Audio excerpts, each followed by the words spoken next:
Good evening. I'm from North Platte, Nebraska, Molly O'Halloran. I am a mother of 5 children. My husband's Timothy. We've been Nebraska residents our whole life. I'm actually from Grand Island, and he's from Sydney. So in North Platte, we have grandparents on both sides. My background is education. I've taught middle school, I've taught high school, and I've also taught at the community college.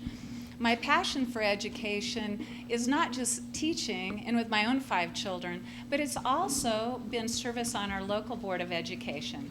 I'm past president, past vice president, past secretary, and North Platte has had its own issues these last 8 years. We've gone through 3 different superintendents, so I definitely feel the pain for the local school board members that we're talking about, that primary responsibility. I also was elected to the District 9 Legislative Committee, and that has been fascinating, working with the legislature, who has great control, as we know, over what happens in local school districts. I also am working as one of the members on the Nebraska Council on Teacher Education. Many of you probably realize the baby boomers are getting older. I'm 56 years old, and I'm telling you, this year is the first year we're going to have a massive retirement of the baby boomers entering retirement ages. I will tell you this, probably the driving factor from going from the local school board to the state school board is this. I really believe education is still the key to opportunity, not only in North Platte, not just in Nebraska, but countrywide.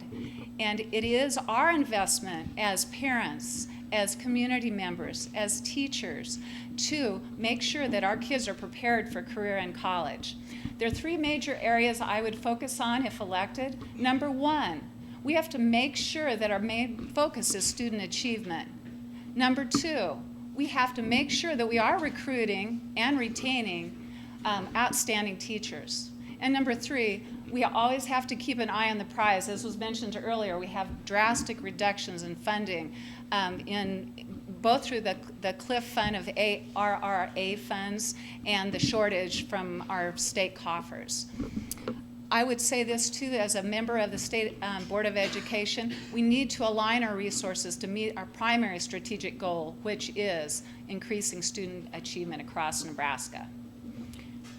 And to delineate that a little further, I would say this: data and technology, as I've traveled all across the 35 counties, 52% of Nebraska, I will tell you this, we in Western Nebraska need to make sure that our students have equal access to resources as the children in the urban centers on the east.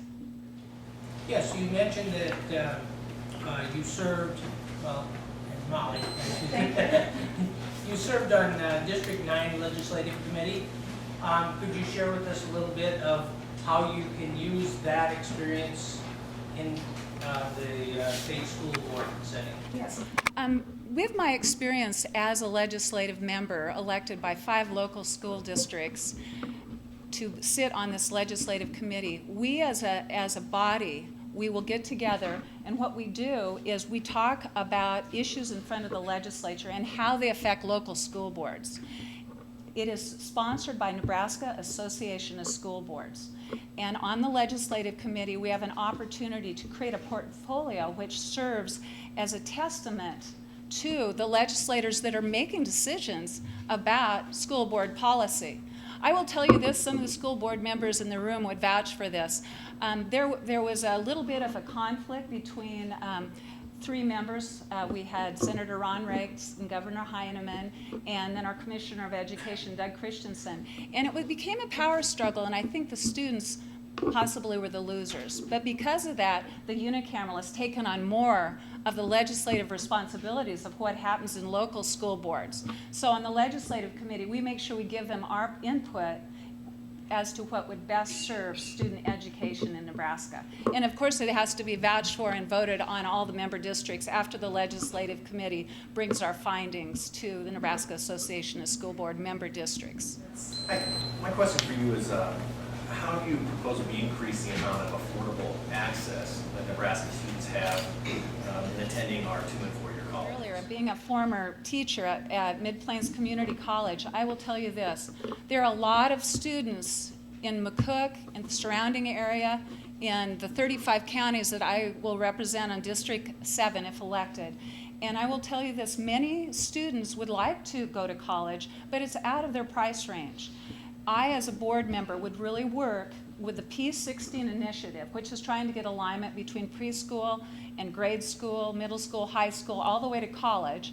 Make sure that when you graduate from senior high school, you're ready to start college running and not have to take developmental classes. That's the first way to save money at college, not have to do remedial work when you start.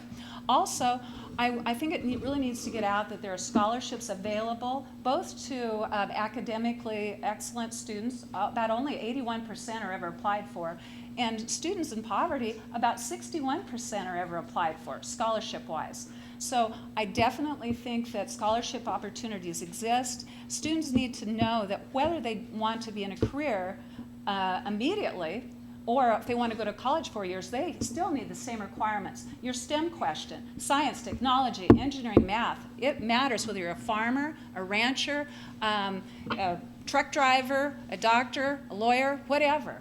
So we want our kids ready. 2- and 4-year access and affordability, a high priority with me. I would like to kind of look out at this group and make just a closing comment.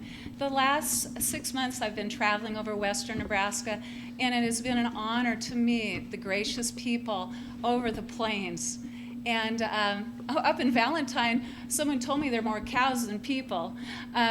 When I went up there, I talked to a young lady who said her daughter got on the bus at 7 in the morning and didn't get out till 7 at night.